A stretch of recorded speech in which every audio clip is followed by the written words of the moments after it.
అంతరంగాలు అనంత మానస చదురంగాలు ఎపిసోడ్లో ఇమాన్యుల్ ఏడ్చాడు, రీతు ఏడ్చింది, తను ఏడ్చింది, సంజన ఏడ్చింది, ఇంతమంది ఏడ్చారండి. ఇంకా రేపు ఎపిసోడ్లో ఎన్ని ఎమోషన్స్, రేపు ప్రోమోలో ఏమొస్తాయో నాకైతే అర్థం కావట్లేదు.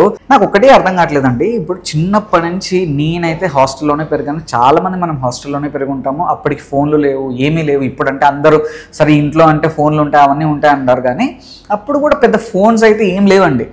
అయినా మేము అన్ని మంత్స్ మిస్ అయినా మేము ఎప్పుడు అంతగా ఏడవలేదండి. వీళ్ళేమో ఇంకా వెళ్ళి 2 వారాలు అయింది, ఇంతంత గుక్క పెట్టి ఏడుస్తున్నారంటే ఏదో ఇంకా సంవత్సరాలు యుగాలు వాళ్ళ ఫ్యామిలీ మెంబర్స్ని మిస్ అయినట్టు ఫీల్ అయిపోతున్నారు.